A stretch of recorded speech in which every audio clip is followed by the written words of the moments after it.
Hello aspirants and welcome again to Legacy IS Academy. So here we continue with our NCERT series.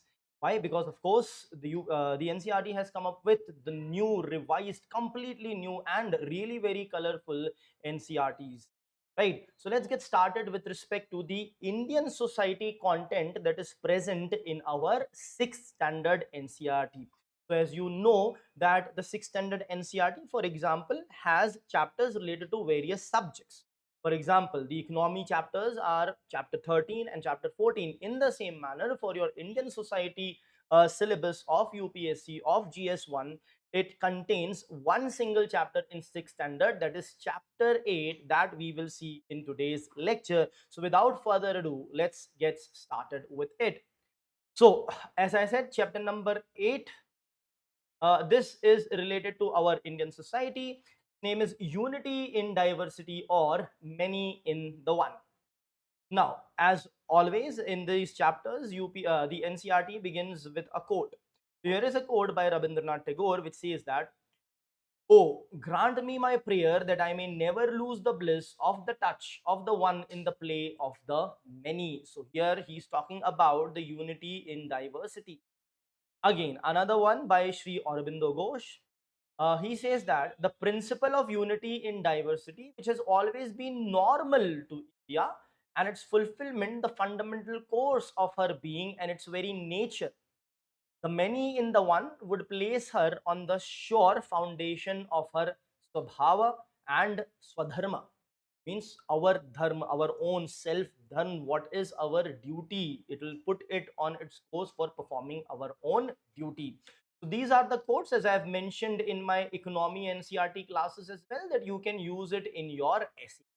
So let's get started with this chapter. Now, again, as always, UPSC is telling us what are the questions that will be answered through this chapter. So the first question is, what is meant by unity in diversity in the Indian scenario? Number two, what aspects of India's diversity are the most striking ones? And number three, how do we make out the unity underlying the diversity that is there? These are the takeaways that you will understand when the entire chapter is explained. So let's get started with this chapter. The first heading reads about the rich diversity that India has. And here again, NCERT takes the help of an anecdote wherein it talks about that if you travel throughout India by train, because within the train you can see from close by, right? From the flight, from the aeroplane, you as such as actually cannot.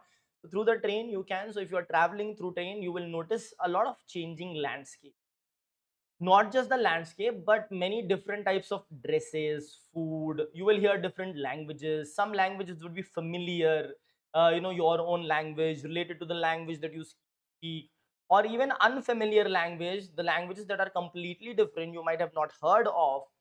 And you also see different scripts on the way, scripts in which the languages are written basically. Not just that, even within your region, that means, let's say for example, you come from Karnataka. So if you are Karnataka, so even if you are traveling within Karnataka, you will find within Karnataka in different regions different scripts, different dresses, different food, etc. will be there within the same state as well, right? Now all this, not just that, of course, the customs, the traditions, the rituals that are followed, now all this is nothing but India's rich, absolutely rich diversity that we are talking about. And this is basically the first thing which NCERT says that strikes the visitor to our country. Now we live in it, so for us it is a very normal, natural thing. But for a foreigner traveling to India, it would be a very, overwhelming or a striking or an amazing, the thing which would amaze them all of a sudden. Now, with over 1.4 billion people, right, that is about 18% of the entire world's population we have in our own country, right? With over 18% of the population of the entire world, that is 1.5 billion people, this kind of diversity is, of course, not surprising at all, right? Now, in the late 20th century, NCERT says that the Anthropological Survey of India, which is a national organization. It conducted a massive survey. What was the name of the survey? Remember this? The name of this survey was People People of India's People of India project. This is the name of the survey. Remember, factual things can be asked directly in your prelims exam. So, People of India project, right? Of how many communities? 4,635 communities, right? Across all the states of the country. It counted around 325 languages, which uses 25 different scripts that are there. So it uses 25 different scripts. It also observed that many Indians may be called as migrants. How we all will be called as migrants, in the sense that we are people not living near our birthplace or with our own community that is there. So we might be born in a particular state, in a particular urban or village area, in a particular region, but we have migrated due to XYZ reason. Prominent reason among the males for migration, adult males, is economic benefit or the jobs. For adult females, it is marriage, right? So remember that as well. So this is the idea that this might be a possibility as well over here. Now, it also says that our diversity is indeed beautiful. We all agree with this, right? Making sense of it is not so easy, right? Making sense as in, how is it possible that we are so diverse, yet how are we so united as well at the same time, right? Now, over a century ago, that means over 100 years ago, the British historian Vincent Smith wondered. What did he wonder? He has written it over here. He wondered how, in the face of such bewildering diversity, can history of India be written? The answer to the query is found in the fact that India offers unity in diversity. So, since so much of diversity is there, so how can anyone write India's history? Because there will be complexity, conflicts, right? But because we all are united, that is why it was possible, is what he says. Now, what is meant by unity in diversity? That we need to understand. How shall we perceive and express this unity, or many in one, right? In order to answer this question, the NCERT gives you few dimensions of Indian life, right? Which we are already aware of. It's just we need to emphasize on that. So let's see. First is food for all. Now, we of course eat food. So some of us, in fact, a lot of us have eaten food from different regions of India. So it says that the number of different dishes and preparations, right? The preparations that we have tasted in India, of course, it must be in thousands, if not lakhs. I believe that it would definitely be in lakhs, right? But anyway, if not in lakhs, at least in thousands. However, yet the food grains are common, right? So you might be making something, the food grain is common, the ingredient is common, the dish is completely different altogether. For example, you have rice. Now, with rice, you make the plain rice that is there. You make idlis out of it. You make dosas out of it. You make various types of dosa. Kal dosa, set dosa, the normal dosas. So the ingredient is same. Isn't it amazing? We Indians normally we eat multiple types of things and take it for granted that boss, these kind of variety anyhow exists. But try going outside sometime, right? Try going to some other country, a foreign country, of course. Let's say Canada. You'll go there and you will realize that the food has literally no spices in it, right? A lot of things you will not find it. You may find the ingredient, you can bring it home, make your own food, but you will not find it in the market ready made to eat. So there's a lot of beautiful things in India which we take it for granted, which is not that normal throughout the world. So that is the idea over here, that the food grains are common to almost every part of the country. Cereals, rice, barley, wheat, millets, pearl millet, that is bajra, sorghum, that is jawar, finger millet, that is ragi, pulses of various kinds of the dals that are there: tur dal, moong dal, masoor dal, gram dal, so on and so forth. Now, all of these are staple grains. Why? Because they are the basic food of us Indians. They are the basic food of ours. At the same time, the spices like turmeric, cumin, cardamom, ginger, they are also used throughout the country. Go to the northernmost point of India, you find these spices being used. You come to the southernmost part of India, find these spices being. Now, this list NCERT says could keep we could keep on going with this list, right? But the examples are clear, right? So here they try to show that the same ingredients, that is unity, can be used in a number of combinations, that is diversity, to prepare endless amount of dishes. So the dishes are the diversity, but formed from the same thing. That is what the unity is, right? That is what they are talking about, right? So, for example, with the same flour, we make roti, we make paratha, we make parotha, the lacha parotha. So, the list, you take just one single commodity, and you will find that there can be multiple things that can be basically made out of that, right? So that is how in our beautiful map of our country they have basically given a list of the things which are there throughout the country.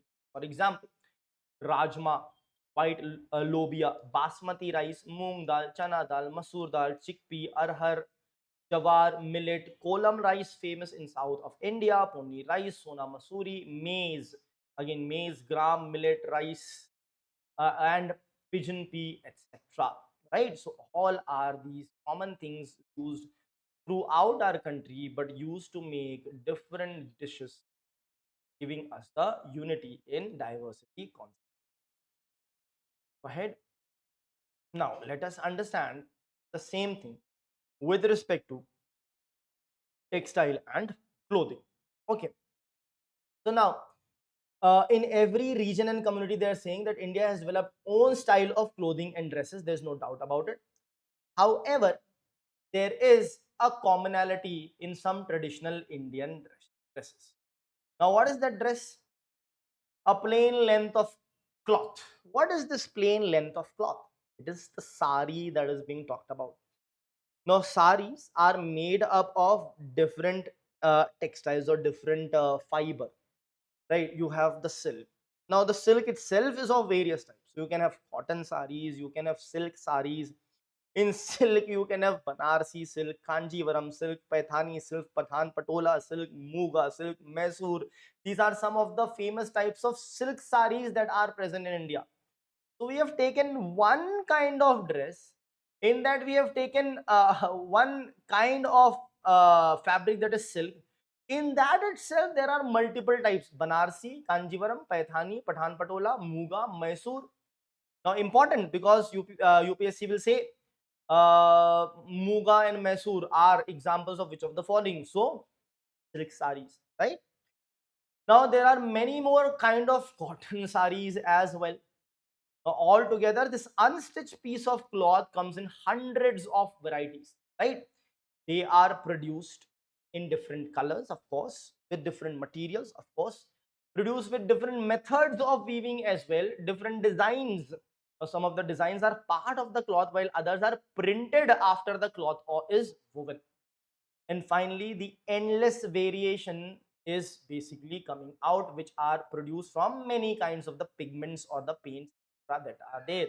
Now, the sari itself has a long history. The stone relief from Vaishali, it goes back few centuries BC, right? This particular. So remember this. What is this? This is basically a stone relief of a woman in sari from Vaishali, Bihar. Okay, BC means before the Christ, right? AD basically Anno Domini, basically after the birth of the Christ. So we are in 2026, that is 2026 after the birth of Christ. So BC means before 2026, before 2026 years. How many years back is what they are talking about? Okay. Now, there are many ways of wearing the sari as well, which is known as the method in which you basically drape the sari. How you wear the sari. See, it varies from one community to another. In fact, new ways of draping are still being invented, is what NCERT is telling us. All right. Not just that, the uses of saris are also very, acting as a cradle, a jhula, as you say, a cradle for a baby, as you say, we use it for that. we use it for filtering out things as well, which you can see. There's the continuation of this picture on the next page, so where we will see that. Then as as a bag, right? You don't have a bag, you are taking wheat in the sari itself. As a cover during the rain, let me show you these pictures. They are continued in the next page. You can see filtering as a cover during the rain, or just instead of a pillow you use it, right? So all these uses are there, or make it a turban kind of a thing, something which can help you take on weight on your head. So there are endless uses of sari. You may call it as India's jugaad, or innovation would be rather a better word. Is what we are doing from simply a piece of cloth which we wear in different styles and ways altogether. So doing this chapter, it should literally amaze you. It should actually amaze you, and make sure you use these examples of unity and diversity from the NCRTs in specifically in your essays. Because in your mains answer, 10-15 marks questions that you will see, not much you can explore or write big examples or explain the examples, but in essays you can do that beautifully. Please take note of these things, right? All right. So, several travelers to India also have marveled on the simplicity of India's economy, the diverse ways in which we wear it, and the addition. And in addition, women often put the sari to many uses beyond that of the. Let me just tell you that what I have marked it over here. So, beyond the usual use of the sari, we use it for other things as well. So, all those things, even the foreigners have marveled at, right? I hope you have seen the pictures of it as well. Now, next year, they talk about the festivals galore, the festivals that are there. Now, in India, see, if we start giving leaves for every single festival, the entire year is going to be week off for us, a holiday for us. So, that is why, of course, on certain festivals, we do give the leaves, and there are certain flexibilities for the organizations also on which they give leaves, so on and so on. But what is the interesting part? So we know that there are diverse kind of festivals in India that are there, but the interesting part is, there are a lot of similarities. So there might be a festival which is called by a particular name, which is celebrated throughout India almost at the same time, just with different names, right? So how is this happening? So this is happening uh, with within India with respect to certain festivals. They have taken an example of Makar Sankranti. So let us see what all other names Makar Sankranti has. So Shishur Sankrat, Maghi or Lori in Punjab, Parv, Makar Sankrant in Central India, Makar Sankranti in Western India, Maharashtra region, Makar Sankramana, right? So pronunciation is very important. Then Makara Vilakku. Then you have Pongal that is celebrated. So this is in south of India that is being celebrated. Uh, Pidda Panduga. I believe I've pronounced that right. Yes. Again, and then you have Makara Sankranti, then post Songkranti, and Mag Bihu in the eastern part of India. So this is one single festival, different names, but celebrated at almost the same time. What is this? This is nothing but unity in diversity. So write these direct examples with respect to unity and in diversity in your answers, in your personality test, etc. You should give these beautiful examples. Right. Now next, the an epic spread. Basically talking about the spread of epic. So the question is, what is epic? Do you know of any epic? I know of certain epics and I really like them. In fact, my childhood has been about watching those epics and growing up. And almost all of us know about them. Any guesses what it is? It is the Mahabharata and Ramayana. They are the great epics of India. So, what is an epic? An epic is basically a long poem. Yes, Mahabharata is a poem, so is Ramayana. Yes, absolutely, they are poem. They are not like books or some. They are literature, of course, but they are poem. They are specific kind of literature, that is poem. So there will be rhyming words and sentences and phrases, right? That is what it is. So all of us, Doesn't matter the faith, doesn't matter the religion, doesn't matter what faith we follow, what god we believe in, or monotheism or polytheism, whatever it is. All of us has grown, listening to Mahabharata, watching Mahabharata, watching Ramayana. All of us know the story of Mahabharata and Ramayana story as in the epic that has happened, right? So yes, that is what we know. So they are so impressive, and not just that, they have spread like anything, right? In tens of languages, in 50 plus languages, they have been translated, and there are over 200 plus adaptations of this. Now though they are already making movies, I hope when more movies are made on this, they basically respect the culture, the diversity, and the originality and the indigenous nature of that should be, sort of preserved and respected, rather than disregarding, disrespecting, and modernizing everything. It takes away the charm of it. So some of, the Mahabharata, the Ramayana that is there, I think some Chinese outlet has made it, the cartoon form of it. It's brilliant. It is really really brilliant. But there has been allegations that when Hollywood has sort of used the story of part of the story of Ramayana, they have sort of have not done justice to the characters that there are. So that needs to be taken in mind, right? Anyway, let us move ahead. All these things you will be reading in your current affairs, etc., with respect to all those things that keeps on going around. But yes, let's come back to this. So, with respect to the spread of the epic, now we all of us have heard about the Panchatantra also. What is this Panchatantra? These are stories with animals as the main characters, and they are beautiful stories. All the stories have some moral behind the story. That is how our morals have been developed, through the stories that have been taught by our grandparents, right? By our parents to us through the Panchatantra that are present, right? Now, the original Sanskrit text, at least 2200 years old, right? But its stories have been adapted in almost every Indian language. In fact, they have traveled beyond India. Of course, it has traveled beyond India as, let me it has traveled beyond India as well, all the way to Southeast Asia, Arab. Like the Arab stories are also there. For example, you have the Arabian Nights. In the same manner, our own Panchatantra has traveled beyond India to European countries, to Arab countries. It's quite prevalent over there, right? So it's quite prevalent over there, inspiring new collections of stories, right, on the way.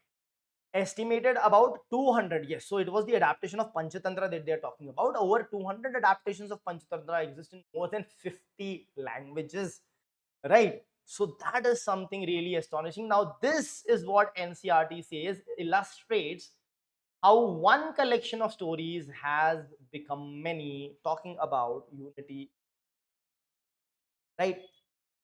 Now again, two long Sanskrit poems which together might fill around 7,000 pages. Can you imagine 7,000 pages of text by just two poems that are there, right?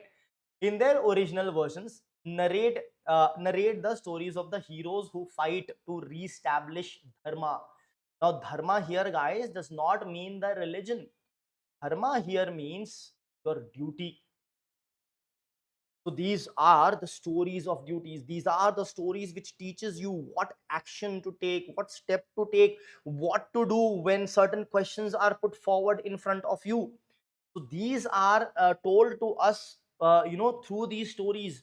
So using these stories, this Ramayana and Mahabharata, these are way of life. We need to inculcate these things in our life and try to live. No, we may never be able to do justice with respect to the valor and the caliber and the personality that they were, but we should try to do justice, at least try to inculcate the things that have been tried to be taught to us, right? So from the story of Ramayana, from the life of Lord Ram, we can learn a lot, and we should try to inculcate those things in our life, in our day-to-day life, in the manner that we treat each other, we talk to each other, we behave with each other, right? All these things we should learn from the life of Lord Ram, from the life of Lakshman, from the life of Hanuman, right? From the life of Krishna, right? So from these gods life we should take a lot in our life and try at least to be at least 1% of what they wanted to teach us, right? If we can do that, of course we are doing it to some extent, right, in India, but we need to do it more so that we become even better. Again, back to this. So here in the Mahabharata, the Pandavas are there with the help of Shri Krishna, right, who helps them fight their own cousins, who the Kauravas. Why? To recover the kingdom that was there. Now in Ramayana also the story of Lord Ram, Prabhu Shri Ram's story is what is talked about over here, with the Ram, with the Lord Ram, with the help of his brother Lakshmana, and of course Hanuman, right, his disciple, right? So for Hanuman, Lord Ram was literally everything. So Pavan Putra Hanuman who is there, so through their life, how with the help of them Ram actually defeats the demon Ravana is what is told to us. Why to defeat? Because Ravana has actually uh, taken uh, Sita, who is wife of Lord Ram, right? Who has kidnapped Sita, who is wife of Lord Ram. So that is why the fight took place, and Lord Ram defeated Ravan in order to get his wife back, right? So all these things, when Lord Ram was facing certain choices, difficult choices, what decisions did he take? And not just what decisions did he take, because we get stuck at that point only, okay, then why this decision was taken, and we start criticizing. But you need to understand the reasoning behind that decision as well. For example, why to obey and simply go for vanvas or go into the desert for 14 years? You could still have ruled, but there are reasoning behind it. That reasoning is really very important for us to understand before we criticize, right? So we need to learn from them. We don't have to teach them, we need to learn from them. What we have been doing is trying to teach them. Don't do it, learn from it. And when you get to the context and understanding, you will realize they what amazing personalities they were. Let's move ahead now. For more than two millenniums, NCERT talks about these two epics, Mahabharata and Ramayana, have been translated and adapted into basically regional literature in India and beyond. In addition, there are countless folk versions of them. A few years ago, a scholar conducted a survey in Tamil Nadu alone, counted about 100 versions of Mahabharata. Right, so basically, it is being said that there are various versions of Mahabharata, various versions of Ramayana, translated into different languages, different scripts, and into incorporated into different folklores. Not just that, this particular thing is especially true for the tribal communities in many part of India.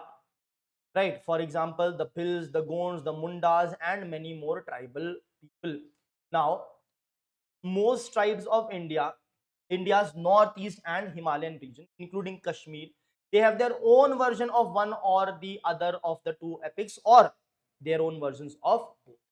Right. Now, these tribal adaptations are transmitted orally along with legends on how the heroes of the Ramayana and the Mahabharata, generally any or all of the five Pandavas, their wife, Draupadi, and also sometimes their cousins and adversary Duryodhana visited the tribe's respective region.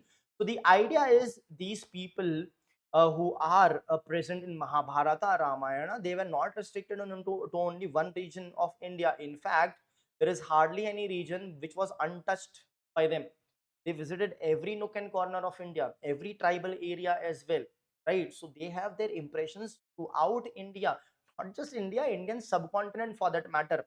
The Akhand Bharat concept, which goes beyond the present India that we have, which goes beyond the Hindu Kush, etc. as well, you will find their impressions or impact that is there. The anthropologist K.S. Singh directed the People of India's project we referred to earlier. That means NCERT talked about this project earlier, I mentioned. In the case of Mahabharata, this person K.S. Singh has observed that there is hardly a place in the country which the epic heroes such as the Pandavas did not visit according to the folklore. At the same time, it may be said that of the Ramayana as well. Now, over the centuries, perhaps more than any other text, these two epics created a dense web of cultural interaction across India and many parts of Asia. Another example, it is another example of unity in diversity. No, we can relate it to a particular religion, but is that the case? No, we all know about it, and no one forced it to remember it. No, that is the beauty of it. In India, it was not forced that no, you have to study Ramayana or you have to watch Ramayana, right? You can't watch any other thing, or you cannot not watch Ramayana. Nothing was that given to us, right? Of course, I do understand at the time the choices were very limited, but even now, if you play back the old Mahabharata and Ramayana, I'm sure a lot of us will still watch it. Now, a lot of their diluted and modernized versions and all have come in series and all, but that old proper one was really very amazing. Bring it back or create it again in a movie or in a series all over again, by keeping their sincerely making it and keeping their originality and the traditionality intact. I think majority of us Indians are going to watch. And of course, we are in a fast paced world wherein we are moving a lot fast and we don't have time. But I think that will be the first show or first program on a lot of our list, right? So that is what shows the unity of India. Okay? That is what shows the unity in diversity, right? So I hope you understand the idea of unity in diversity over here. Now NCERT says that they could have further illustrated this theme in this chapter and could have continued with the journey with a lot of other facts and all, but a lot of other things like classical architecture, classical arts and all will be taken in the curricular area in art and culture part, right? And at the end, NCERT wants us to remember that the Indian culture celebrates diversity as an enrichment, but never loses the sight of the underlying unity which nourishes the diversity. So that unity that we have within our society is the one that is also nourishing the diversity that we have, and long may it continue. So that's about it with respect to the Indian society chapter in 6th standard NCERT. The Indian society chapters will now be going to be there in other standard of NCERT, which we will be covering. So stay tuned with us. Thank you.